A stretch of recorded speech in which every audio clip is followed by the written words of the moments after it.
Hello, hello, good evening.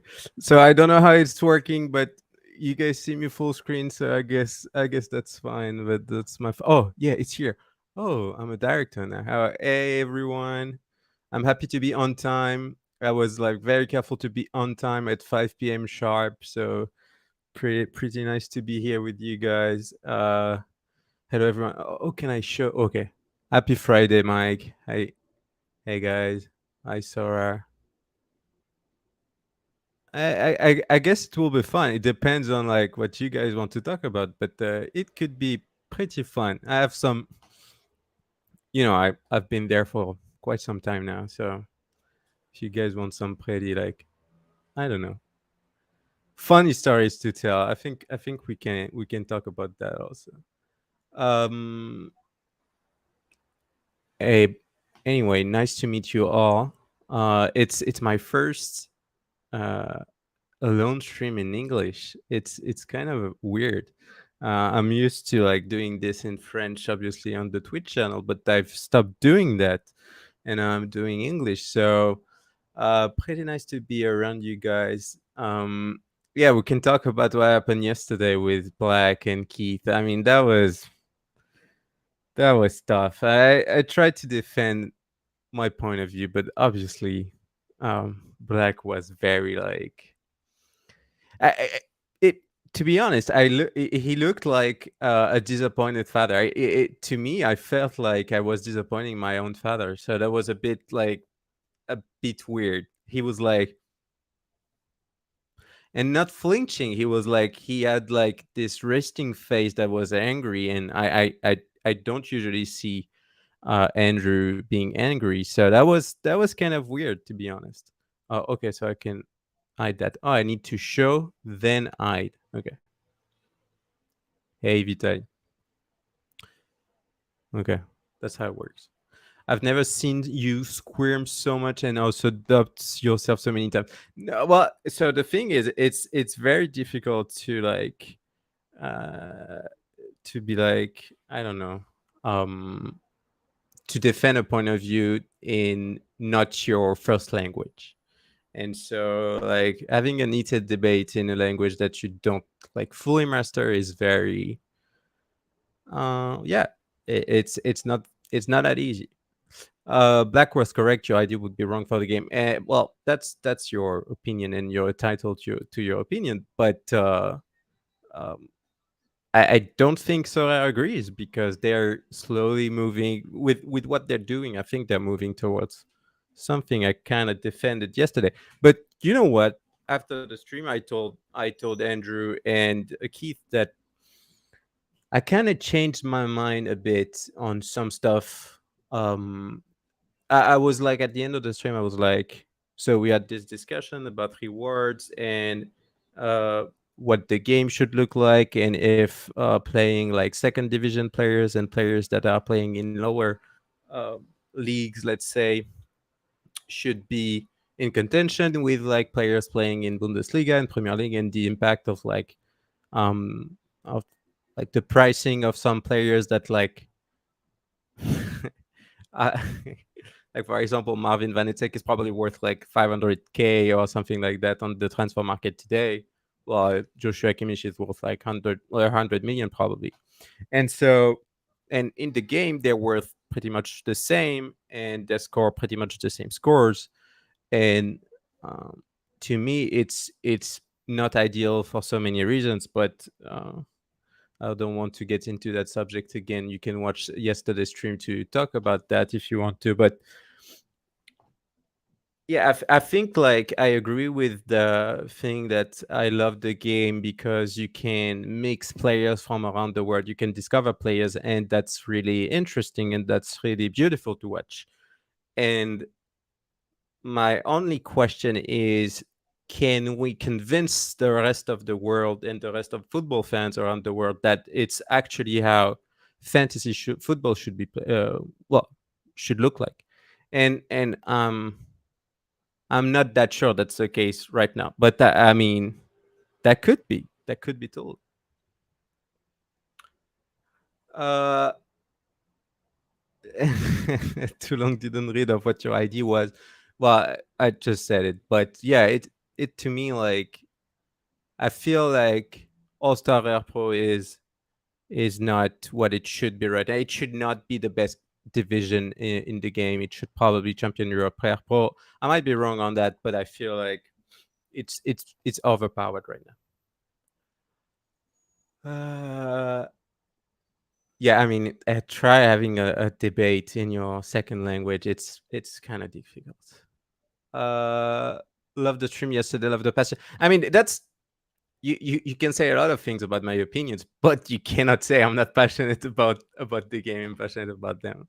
I watched the Club Brugge game yesterday. It was a pain to watch because obviously they uh, dominated their opponent and they conceded on the only on target goal, uh, on target shot. Sorry. So that was kind of not a great experience, but that means I'm still involved in the game and passionate about the game.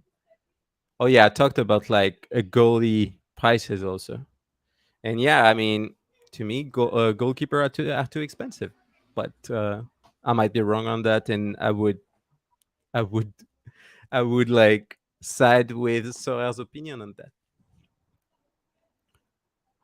that. Shouldn't we just have Premier League, Prem only leagues, etc., with better rewards there instead of second division? Well, the thing that Black and Keith were saying yesterday is that where's the limit if you decide that second divisions are not like with every other leagues in all star divisions, um why not MLS, why not like Danish Premier League, or why not, I don't know, K League, J League? And so I guess they're right on the fact that it's kind of difficult to have like like an objective limit on things, but I kind of agree that I don't think it makes sense to have like and let's say like to have your king region being all star right now. Champ Euro U23 Challenger All Star should be the hierarchy in terms of reward value, in my opinion. Yeah, it to me it looks right, but again, I mean, if you want a game to be like a global fantasy game and you want that spirit to be like uh, play players from around the world in every like and like being able to compete with your players from your own club that is like in second division or in Korea or in Japan. Yeah, maybe you want All Star to be your flagship division. Let's say. Bonjour mon ami, je m'appelle Kevin et j'habite en Écosse. Hi Kevin. Uh, that's all you got, but that's already pretty good. I get both point of view. That's kind of the beauty of Sorare. I mean, yeah, and that's why I'm like, maybe I'm wrong after all, and maybe All Star is the way to go, and we should be playing with players around the world. I mean, I don't mind the competition. I don't mind like playing against like overpowered players. I don't mind Messi being played in All Star division right now. It's just like in terms of rewards, I don't think that works out pretty well. Um, where do the cap competitions fit in the new order? I guess they fit nowhere because the cap competitions are like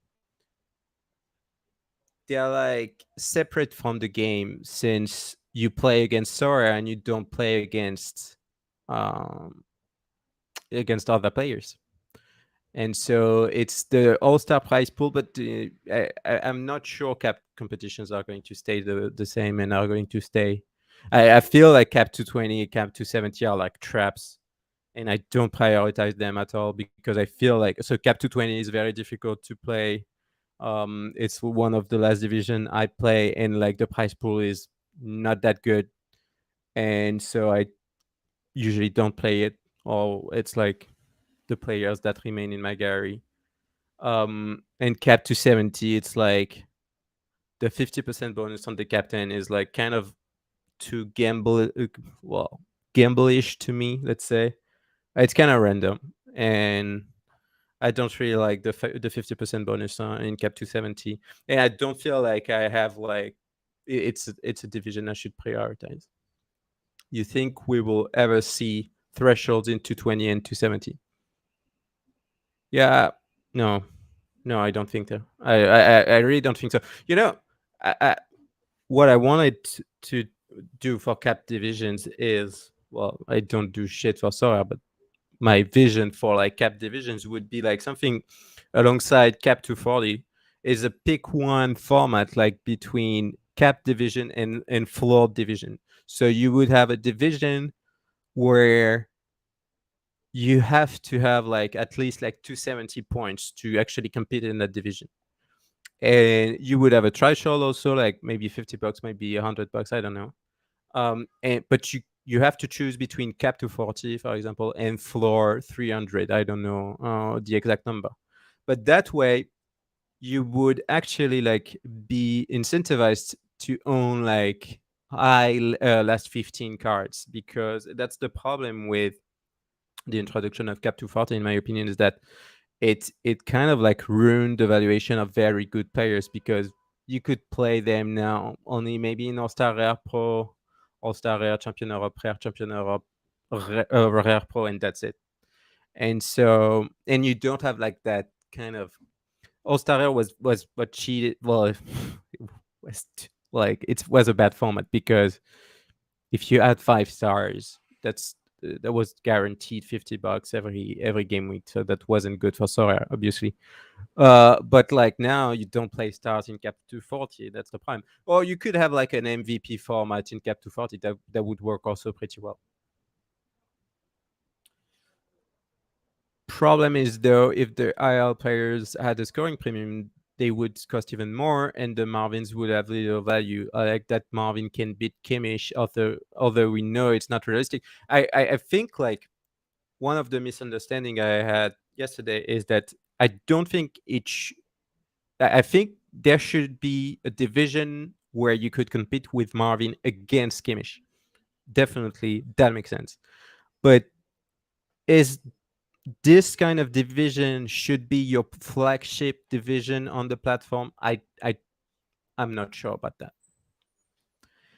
I mean, yeah, I'm not sure about that. Like, again, on cap division, it's the all-star prize pool, and like when you compete fairly well in cap 270 or cap 240 or cap 220, in my experience, I got so many second division players out of these competitions, and I don't really care about them, because if you don't get that like very good player that is overperforming, you won't like use those players. Probably won't play second division rare or second division rare pro. So it's kind of like go big or go home. It's either you get like a very good player that you'll be able to play in All Star, or you get like a man player that probably is going to end up in second division if you want to play it, or end up on the market probably. And so yeah, that's why I'm kind of disappointed when I play cap division, and that's why I try to not prioritize them. Do you know the reason why we don't have limited pro? I think you have to so it's kind of funny, but I think you have to think about it the other way around.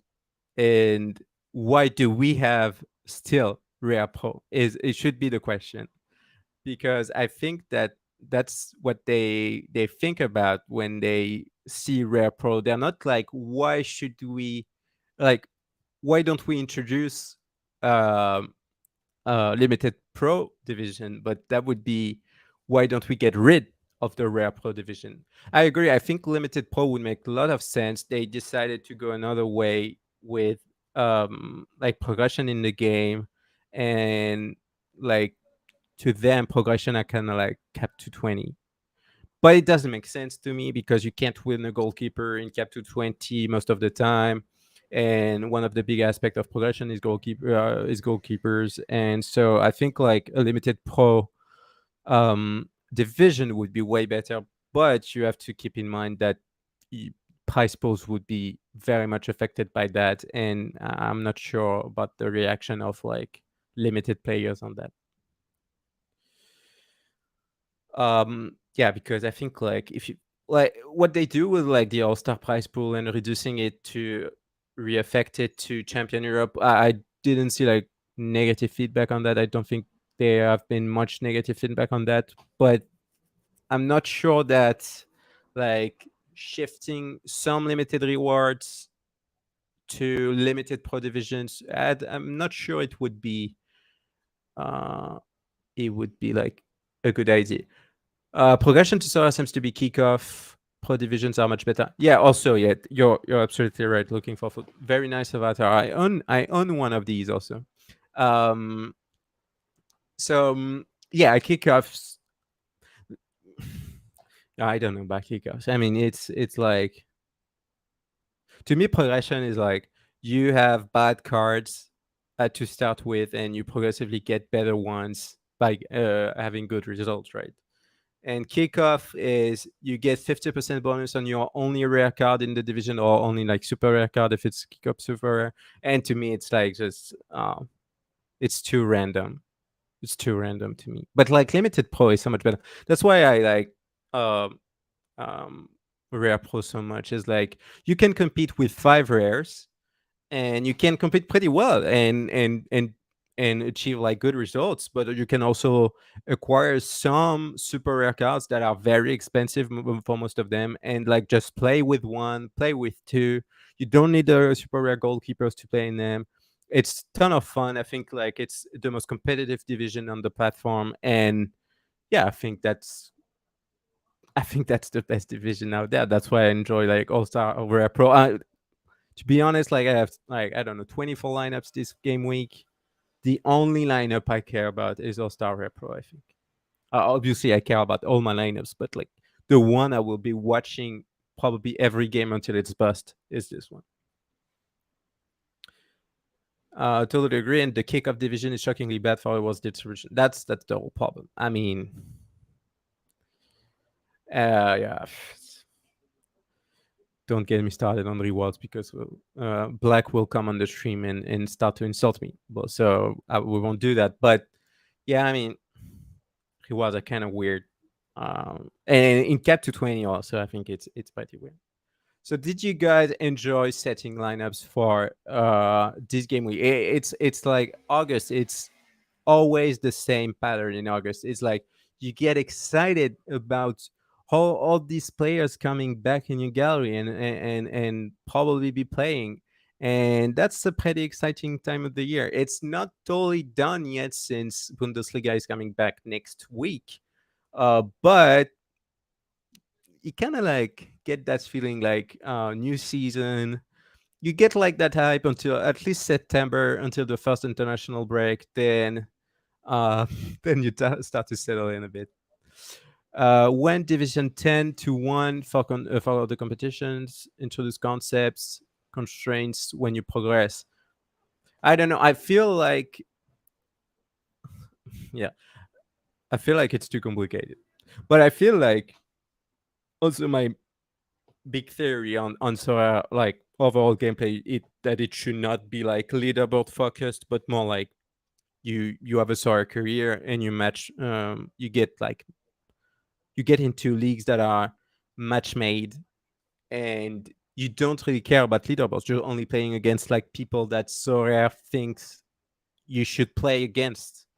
And so to me, it's kind of like the same thing. It's like you have to have like progression based on your gallery and based on like your performances, and not based on like again, that's what I said to Sean, I think on Tuesday. I don't think I should be, well, most of the Sora players should be playing against your lineups. It doesn't make sense. Like in every video game, it does not make sense. So I guess like we'll see, because I think they will introduce that in the Sorare daily game. I think they have to, so that you have like some kind of progression, but also leaderboards that are um meaningful, let's say. So we'll see. But I think like it's more a matter like you get into like a rank, you are like a gold player, a platinum player, or I don't know, it could be like a semi-pro, amateur, or whatever. Um, but I don't think we will see any kind of changes during the 2023-2024 season. Yeah, I've never had so many lineups. Very excited. I mean, that's the best period of the year when you play Sora. It's like so many expectations. You're like, I know I'm going to win this year. I don't know how, but I think I'm going to win. And Friday 4 p.m. you start hearing that your players won't play, and that's the that's the that's how Sorare works. Um, heard I mean, I like this guy. I like this guy content, but I don't know how to pronounce it like right. When I try to do it, it's just like I don't do it. Well, I don't do it well. Then people correct me and they're like, "No, but you should say it like that." And I'm like, "Yeah, obviously." And 2 weeks after that, I completely forgot. I completely forgot. Uh, so the season pass battle pass idea, and sorry about that.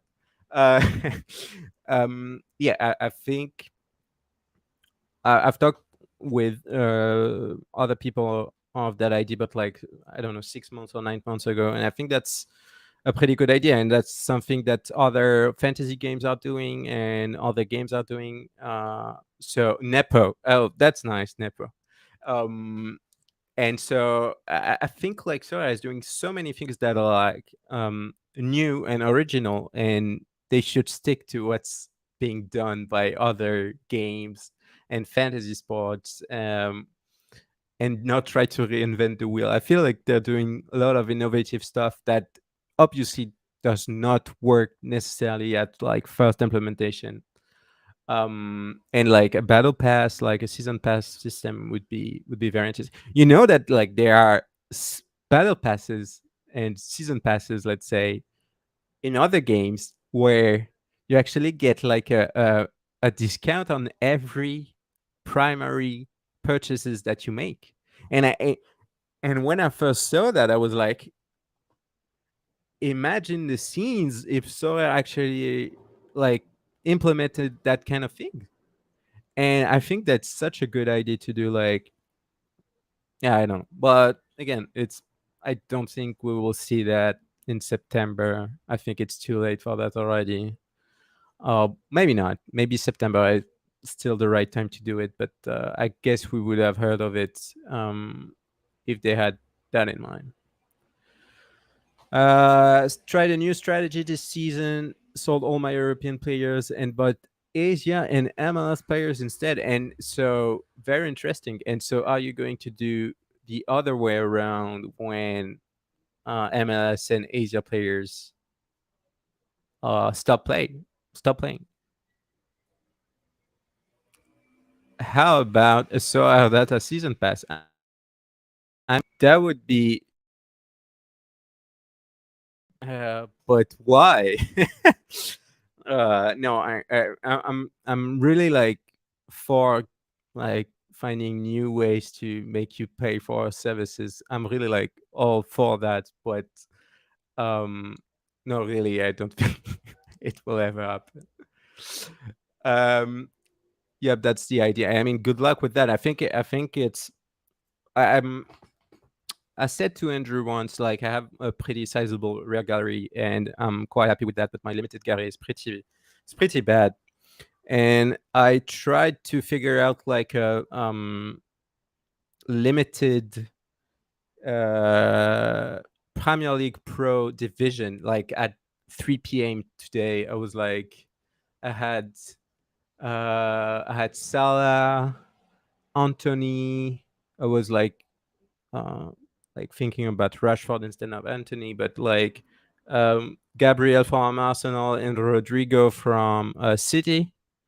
And I was like, that's a pretty good lineup, but it's so expensive that like you check like price graphs. It's so expensive. It's like it's 20% more than like 2 weeks ago, for example. So I think like buying in October, November is probably one of the best times. I think like the optimal time to buy like Champion Europe cards is obviously March to May, maybe into June, but to me like April, it's like the best time to actually do that. When you have an international break in April, like just before, for example, the end of the European season. That's the best time because people are starting to like say, okay, those players are not playing like more than 5 games this season. I should focus toward other players.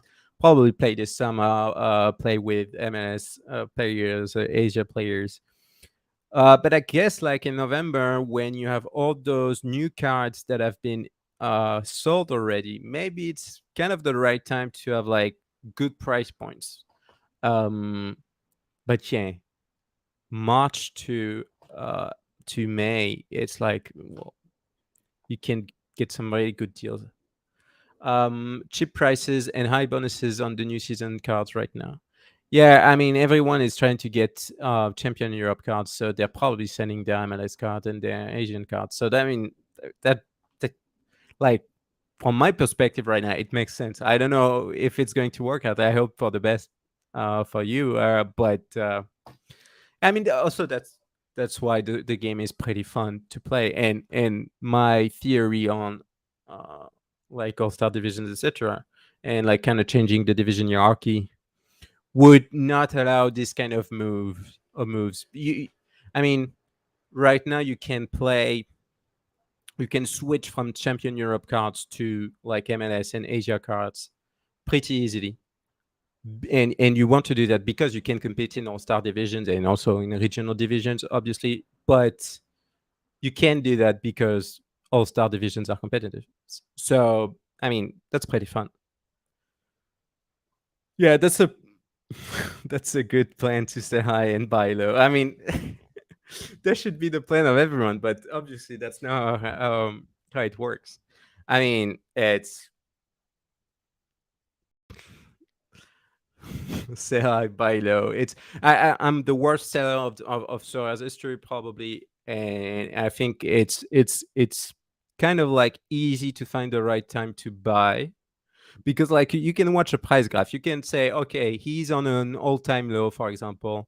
Of like, let me share my screen if I find how to do that. But so I bought recently a Thiago Almada card and share stream. No, share screen. Yes, I understand. And so Thiago Almada, it's this one. Yes. Can you guys see this? Oh yes, you can. So, and I was like, he's probably at an all-time low, right? Like it's on 1 year in euros. It's like it's so cheap. And I watched his last game against Cruz Azul, and I was like, this player is special, and I want to to play as many cards as I can get of this guy. And so bought a card.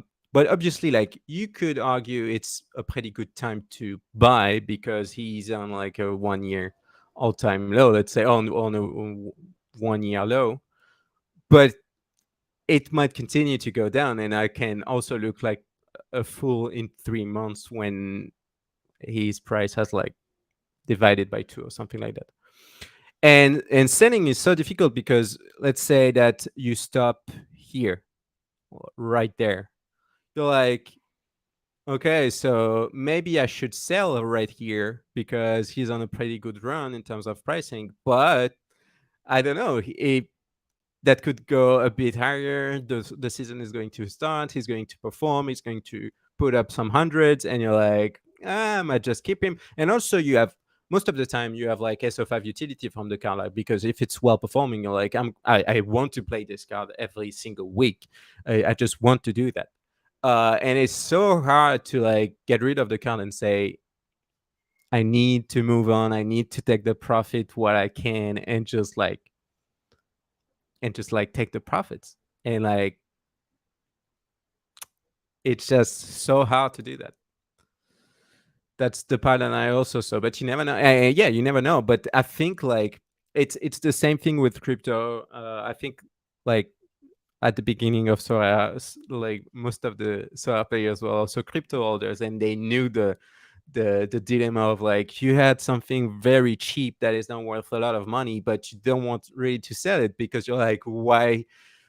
It should go up and up and up, and I don't want to look like a fool, like missing on an opportunity. But I think like being a good Sorare player is also like understanding that if you need you won't sell highs, you won't buy lows, you'll probably sell at good times and probably buy at good times, but it's if you make profit on a player, you should not like hesitate that much and say I should keep that player and alter it just based on like profit, like, and if you want to keep the player for S5 utility, that's fine, etc. But I think like a good style player is a player that knows that if you have like a good profit on a player and you can kind of move on in terms of like SO5 utility, you should just like sell the car.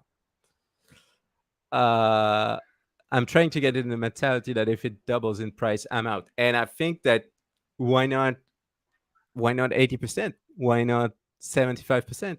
I mean, it's just like I think it's a matter of like, do you think double? It's like I'm already taking a profit for 30%. That's right. But we've seen some crazy stuff happening on Sorare, like a player changing club that could like double the price or divide the price by two. Um, like I think the Lunin price graph should be pretty funny. I didn't. It's pretty funny. I mean, it's so much fun. It's and so that's when Courtois was like injured, right? So you had like all those players that were like, okay, but Courtois is injured. So what's the backup for Courtois? Right? It's Lunin. So let's go. Let's buy Lunin. Okay. Um, and he's on a 9 L15, so that's pretty good because I think he's probably going to play tomorrow, I guess. And so you have a pretty nice like cap to 40 goalkeeper. But anyway, or cap to 20. Uh, and so that's like the top. Like people started like to discover the price. Like went from like 16 euros to like 60 euros, and then you had all those rumors, well, like also price settling a bit, but you had all those rumors like saying, oh, okay, Real Madrid is on the market for a goalkeeper, and they have like Bono available. Um, who's that? Lloris, Navas, and all those good. Oh, De Gea, also all those good goalkeepers they could get for pretty cheap.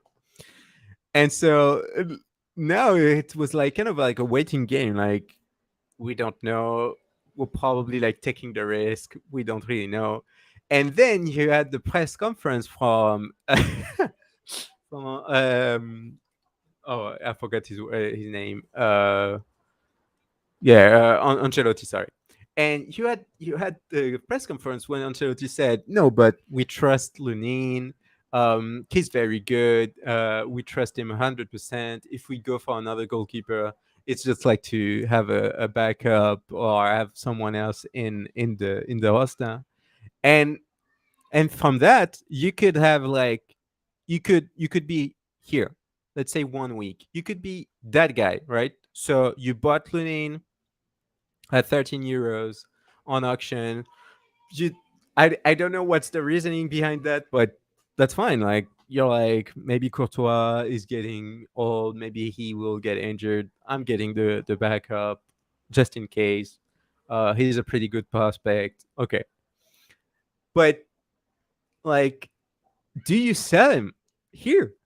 I know that well, we can check if he actually sold it. But I know that like in my early Sorare and probably still today, I was like, no, I'm not selling. I'm not selling because it might go even higher than that. And I think the discipline is there. Is like, how do you make sure that you're going to to keep that discipline? Well, he sold it, and good for him. It's like Jones 125, he pretty much sold not the top, but he pretty much sold close to the top. So congrats.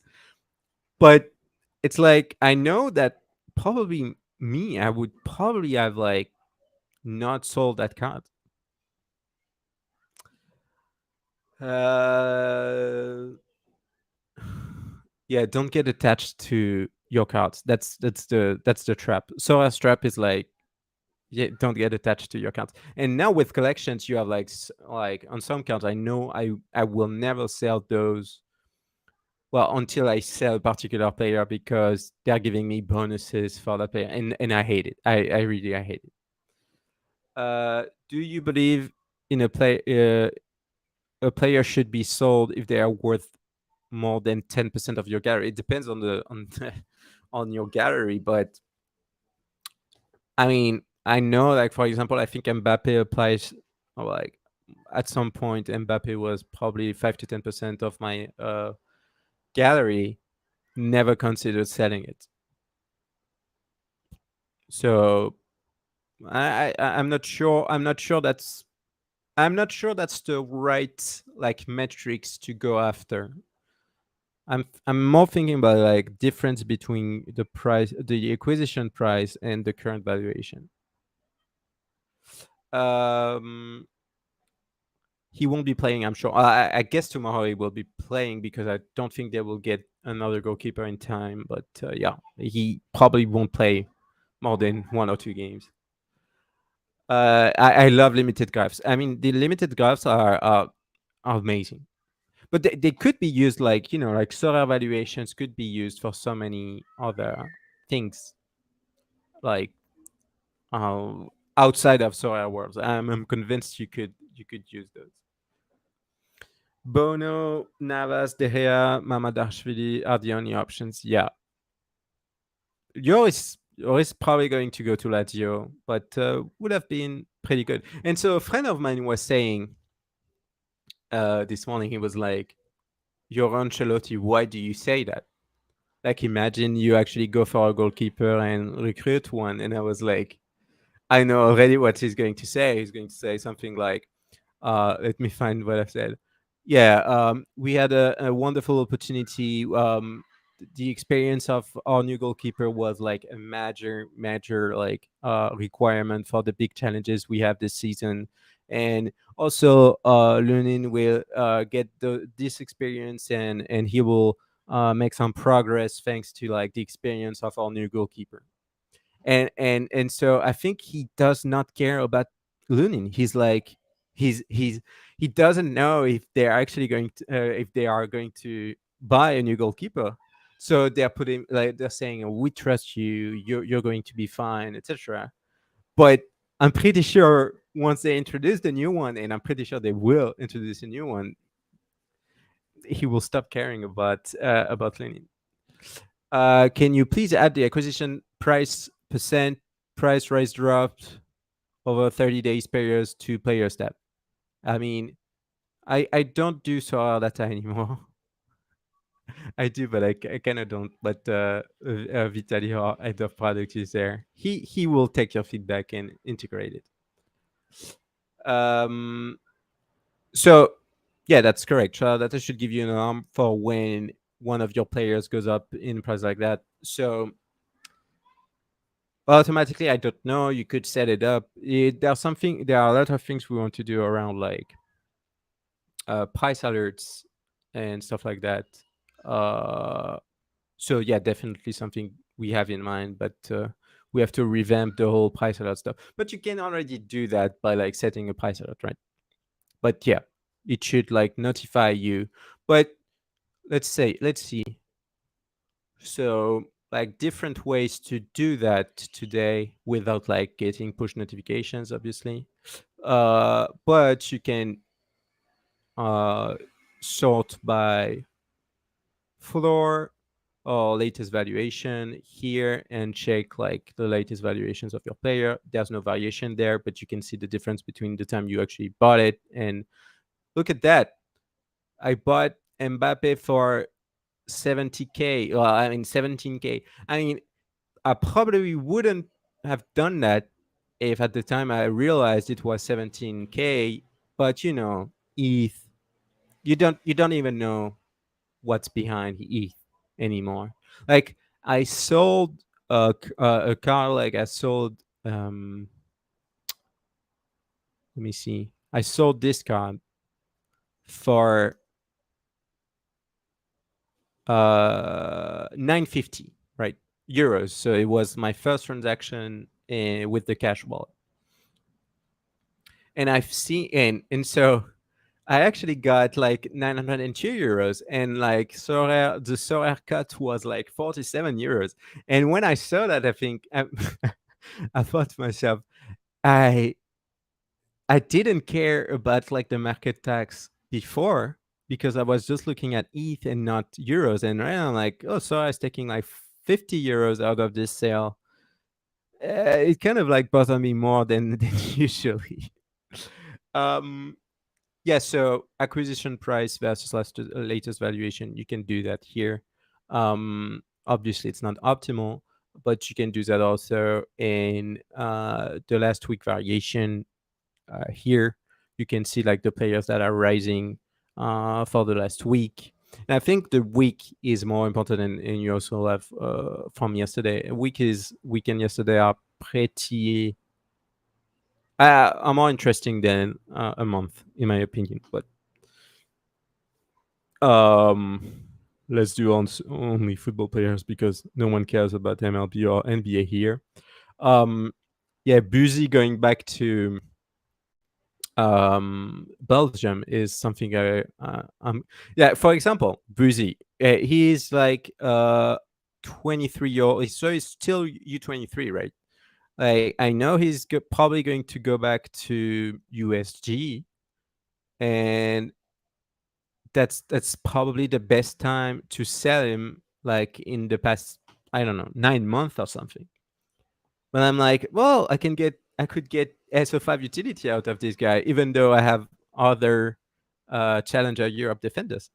But I can't like come up with the fact that I have to sell this guy because it's probably one of the right times to actually sell him. But yeah, I guess anyway we can. Oh, I didn't show the right the right tab for for the last 5 minutes. I was talking about something that wasn't shown. So yeah, Maxime Buzy, his price graph is here, and the roster prices. Um, you can find those here, but you can also find those in the players tab here, ranking by the latest valuation. And you can something I do with the smart search, by the way, is I admire how many players I have without a club, and that's pretty fun to watch. And also, I do that to check not covered. I think that's the word. Yes, to see all those players that are not covered anymore, and that's. I mean, I by now I'm like I wouldn't mind adding the Saudi Saudi league to the platform because it's starting to be like a lot of cards that I actually have gone to Saudi Arabia, and I would be pretty interested to to get some utility back on those cards. Um, but yeah, again, still, if you have any feedback, just like send them to this guy on Twitter also. He's very happy to receive those feedback. But if you have feedbacks on the product, anyway, you can send it to the support address that is support@soradata.com, and it's read every day, and it's prioritized, and it's handled. So don't hesitate to do that.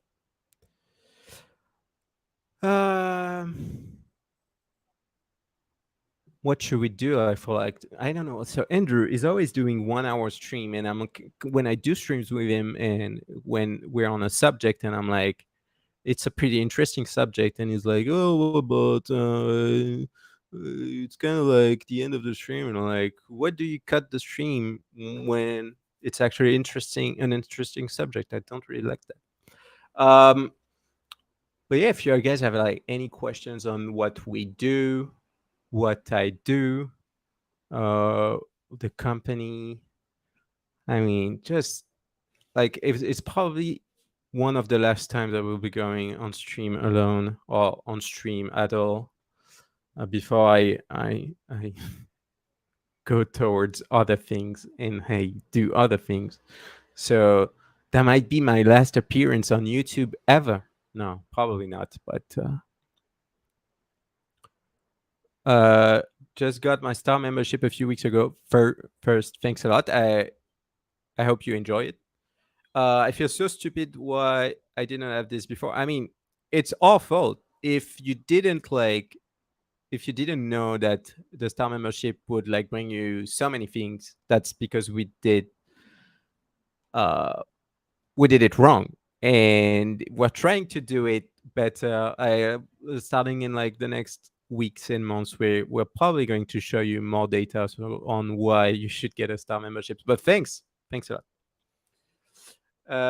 What's happening in September for SorareData? I mean, it's going to be very exciting. So things happened already, but we are announcing something on uh yeah, I think it's September 4th. We're doing a big announcement on September 4th, and that is you guys are going to pay 3 times the price that you're paying today. That's the big announcement. I'm working on a secret project that I can't tell about, but right now, but hopefully soon. What did you do before SD, Maxime? So I'm an engineer. I worked at CERN, HPE, and I was CTO at like a um, company called Blockchain Partner, which is like the French leader in Web3 consulting, and we got acquired by KPMG France, and that's when I left the company to start working on SD full time. What is the newest big thing you guys are working on? Uh, Newest big thing. I mean, I'm not responsible for disclosing this kind of information, but obviously, I think like you're going to see you're going to see improvements to the lineup builder. I mean, so the thing we are always working towards is one-click lineups exported to Sorare in one click. I mean, that's the thing we're always working towards. So I think that that should be the thing you should expect at some point, but it's not like it does not depend entirely on us. We need Sorare's approval to actually do that and Sorare's authorization to do that. So, but that's the big thing we're working on. And price alerts is something that we really want to like deal with it and to do that well. Uh, but so you guys know we are at like 4 people. 3 have started, another one is joining us in September, and so we are kind of integrating those people right now, and they have to find their rhythm. But obviously, that's going to enable more developments and uh, more featured. Oh, is SorareData valued? I mean, it people buy shares of my company, and that's how it's valued. Oh, I won't disclose the valuation of the company now, but who knows? Maybe 100 million. I don't know. I mean, if you want to buy it for 100 million, I'll probably say yes. Would you add SD subscriptions for Sorare coins? It's something that we discussed with Sorare, that was announced by Sorare. We want to be able to propose to at least new subscribers memberships through the club shop. That's something that we want to do. But we have to find the right deal in terms of like, we don't want to give like free memberships to people spending Sorare coins, obviously. So we have to find the right deal with Sorare on that. When you organize a SorareData meeting with the SorareData user wanting to come in first, I mean, first time I saw Nelis, we were in the US, and he was like, "Man, you should do a." I won't do Nelis accent, but I love John, to be honest. But he was like, "Man, you should do a SorareData conference in Paris, like book a hotel and stuff like that." And I was like, "Yeah, maybe you can pay for that, John." But yeah, that would be good fun. But we kind of rely on Sorare for community events right now. Are you still able to enjoy playing Sorare after now working on SGS? Is it its inception, or is it hard to enjoy the game now? That's a great question, Surface. But to be honest, so I've reduced significantly my implication in like SorareData's operations, and I'm kind of like more user than, well, I'm still doing some stuff, but like significantly less than before. And that helped me enjoy the game a bit more and enjoy football a bit more, because like it's it's to me, it's like football season starting again. It's just more troubles, more people going on the website, uh more problems to deal with. And for everyone, like August is like, well, for most people, August like summer vacations. You enjoy time on the beach, like with your family and friends, and it's great. And for us, August, and for our people also, it's like it's the biggest time of the year, because you get all those new cards, all the Champion Europe championships that are starting and stuff like that. And so since I'm not doing much on SorareData right now, it's kind of like great to be able to like play the game and not to have to care so much about SorareData.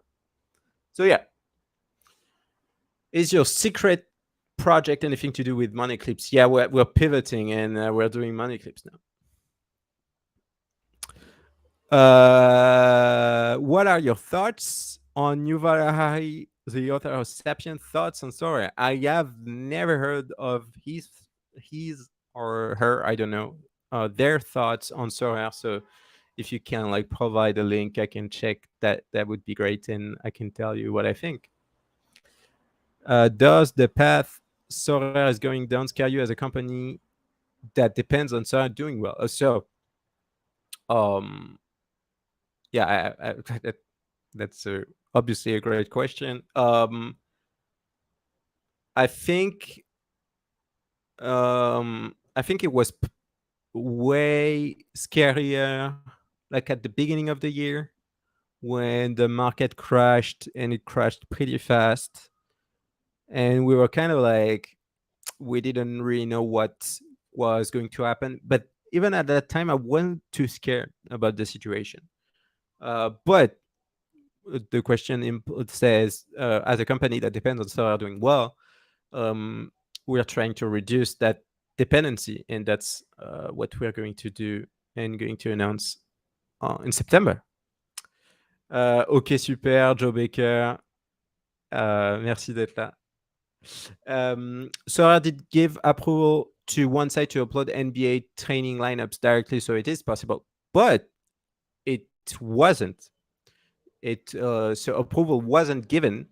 It was taken, and it was taken by like exploiting a bug. And so we would have done that if we knew this bug existed. But when you log in into the website, into SorareData, and you log in through your Sorare account, it states what you approve and what you do not approve, right? Like it says like it gives you access to like some information, but it does not give you the ability to like create lineups, right? And so we don't want like to breach that trust. If you start doing stuff that is not authorized, and that is uh, possible thanks to a bug, well, that's where do you stop? And so that's why we didn't want to do that. And Sora does not want, for the time being, third-party website to actually do lineups on the user's behalf. Sell smart search to Sora. I mean, it's I would happily do that.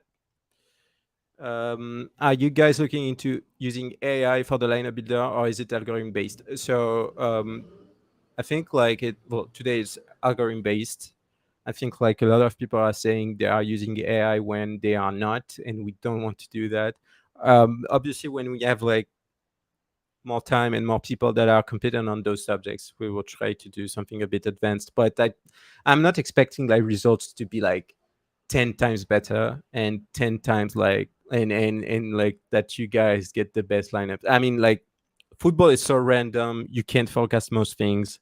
And we still want like people to get all the information, because if you do AI, for example, you will say that's the result. and that's the result because we ran our magic algorithm and our magic AI on that. But we want people to be able to not rely on those algorithms and just like get the information they want and make the decisions that they want to make based on those indicators. Um, so it won't be like AI focused. What you think about Nep said that a new user with €2 of new money is more important to Sora than a 100K user that don't inject any money? I hope that I don't misunderstood. I don't misunderstand what he said. I do agree that Sorare should do a better job at like upselling people that are free rolling. Basically, I'm not investing money on Sorare right now. That's why like the season pass stuff is such a good idea to me because yeah, if you're like a player that I've played like for I don't know 4 years, maybe you don't want to invest like to buy new cards or stuff like that. But if you get some advantages through a season pass, you will buy that season pass without a doubt. So that's why it feels like a good idea to me. And yeah, I feel like any player that is not like spending money on the game isn't that interesting to saw.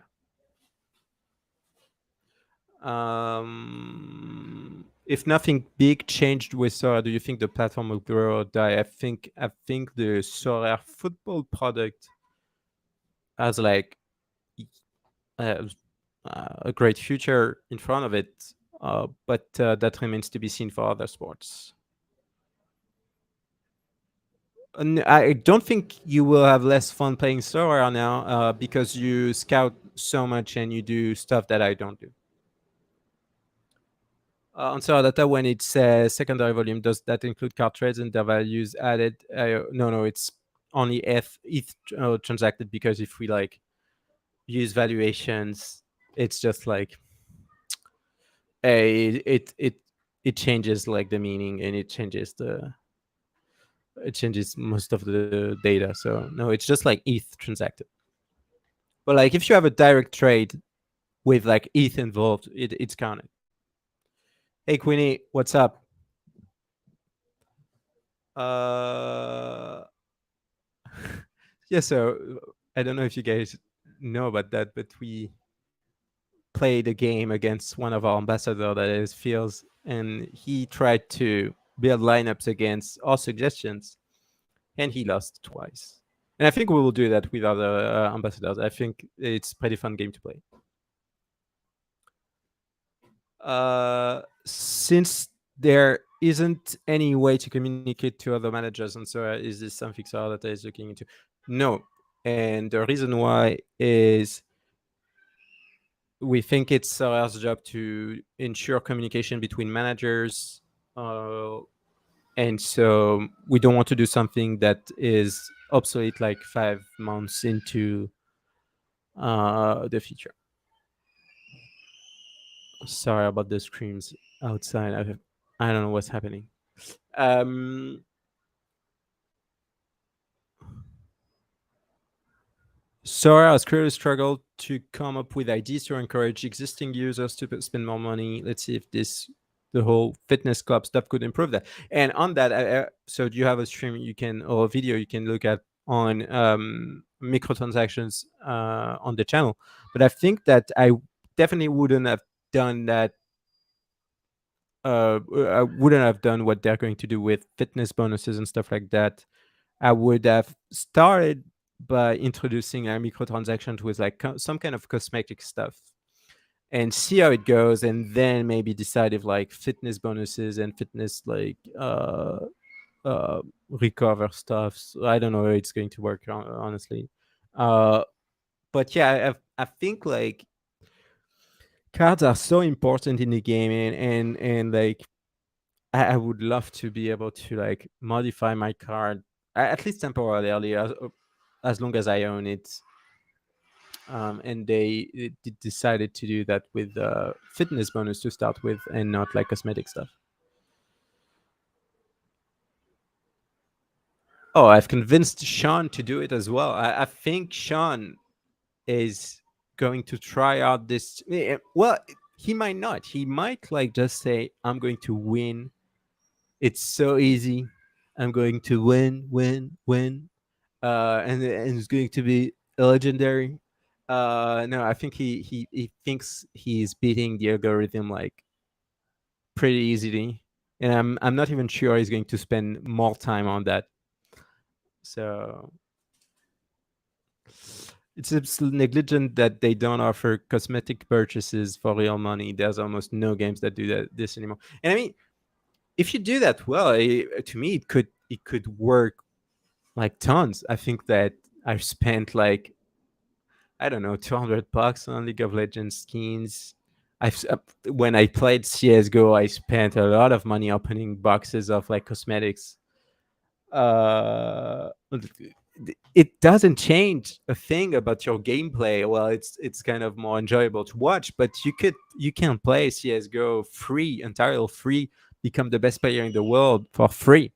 And you don't have like to give Valve money, and they could do that. Let me close the window.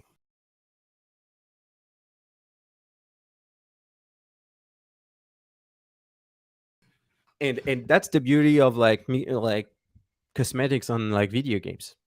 And yeah, it's weird they didn't do that, because I think they are kind of like scared that like it changes like maybe they don't want to touch to like the image aspect, like I don't know, and maybe they're scared about that. I don't know why they don't do that. Cosmetic changes, yes, but these changes could be game breaking in my opinion. And well, let's see what the changes are. But someone said at the end of the stream yesterday, when we talked about like tanking prices, I said that I think that goalkeeper prices are too high.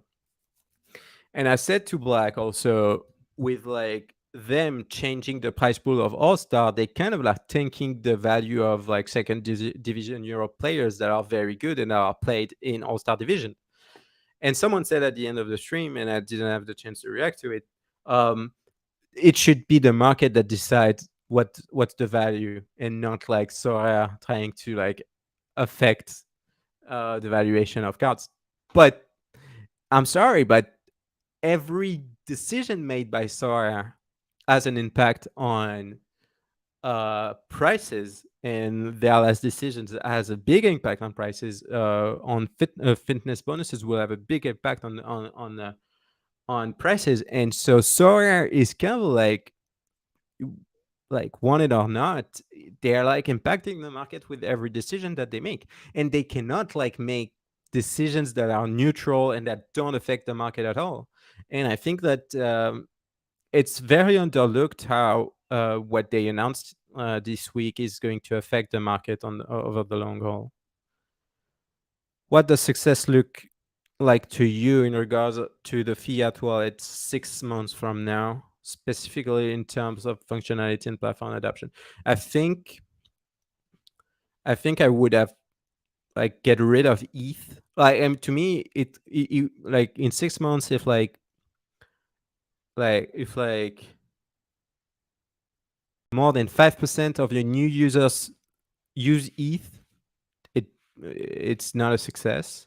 And in terms of functionality, I think it's only going to be a success if you can, for existing users, convert ETH to cash. Like right now, I have like a 0.9 ETH balance and a 900 euros balance. And if I want to buy a car that is worth like, I don't know, 1.5 ETH, I can't do that. And that bothers me a lot.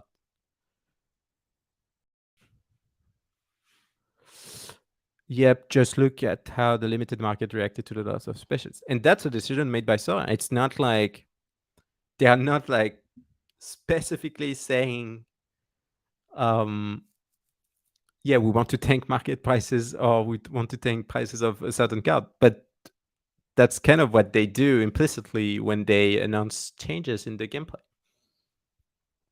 All right, giving you guys, so First, thanks a lot for joining the stream. Thanks a lot for like chatting with me. It's very enjoyable to chat with you guys. Giving you the chances, like, I don't know, 5 minutes to send your questions if you have any questions or like topics you want us to discuss, and then we'll be signing off. Um, they are and will always be in control of pricing, but I feel like this community has suffered a lot of the year with the changing of the rules of the game so drastically every 2 months. Yeah, it's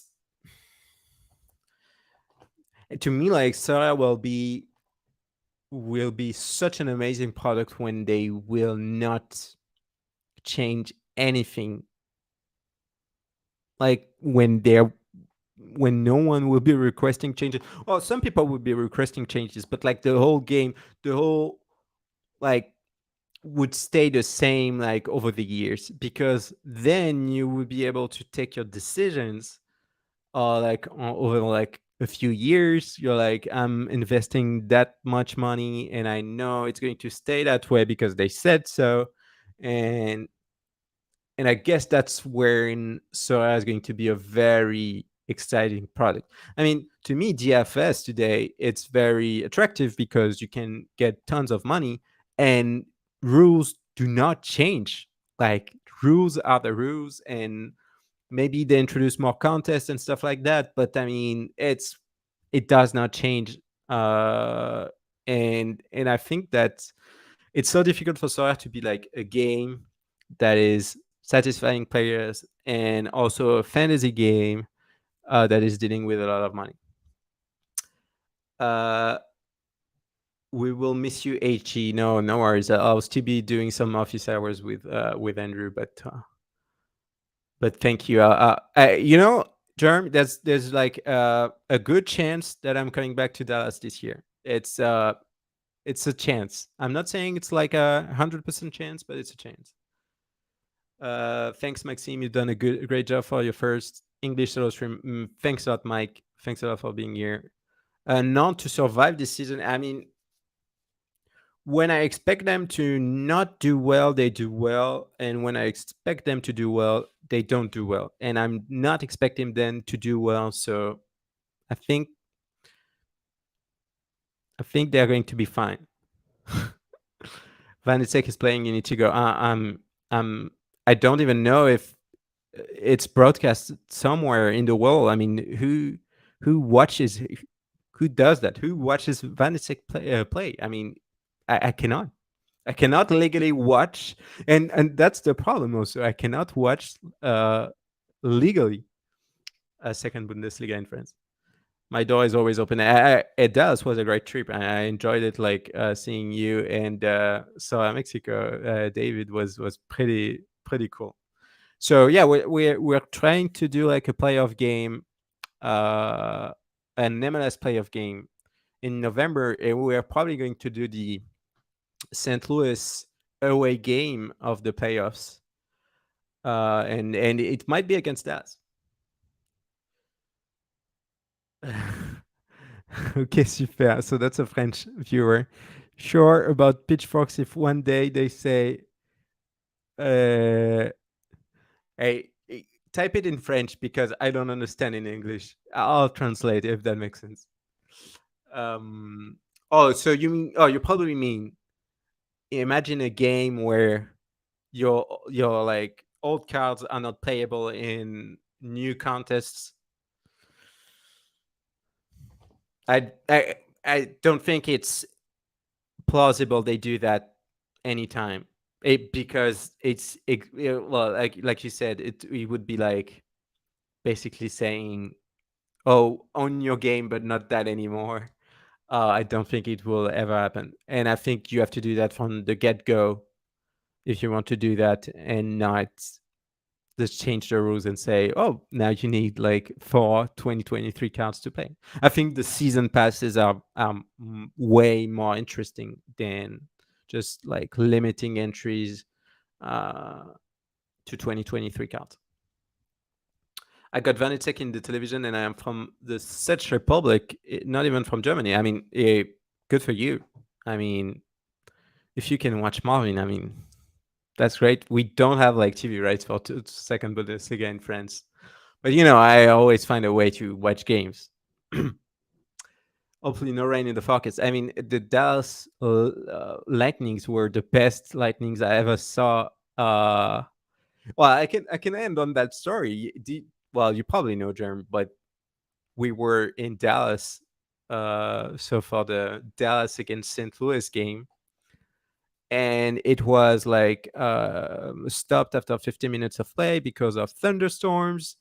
And they were like, okay, let's wait. And they have this shit rule uh, that is, if there's lightning in a certain radius from like the stadium, it like just like you have a countdown of like 30 minutes that starts, and like you have to wait 30 minutes. And if for 30 minutes you did not have like lightning in the area, you can start playing again. So we waited 2 hours. They said, well, probably not going to resume play today, go home. And it it was like uh, raining as hell and a lot of lightning. It was pretty beautiful to watch. But so that was my first time in Dallas, right? And so we got home, and the guys started watching like a J League game.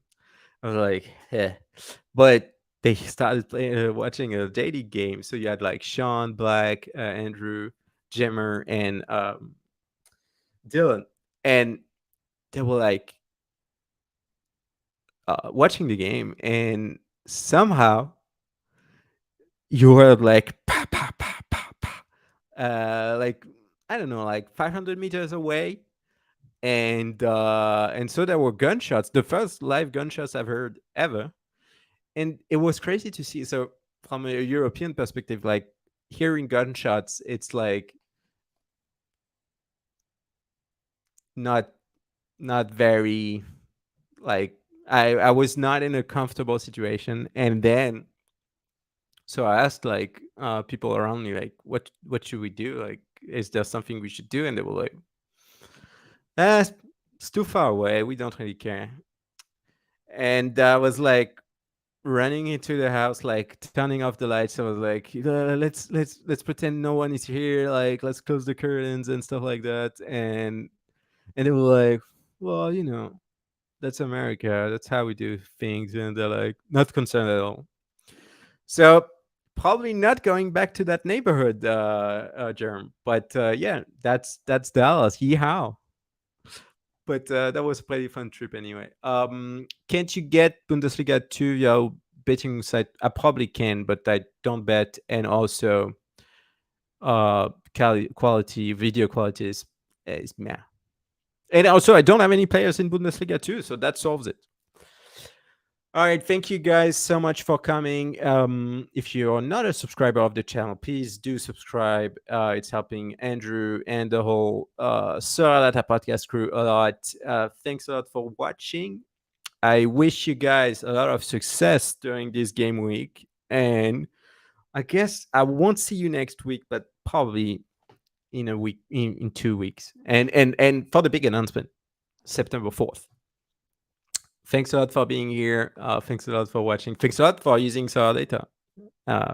That's much appreciated. And have a great game week.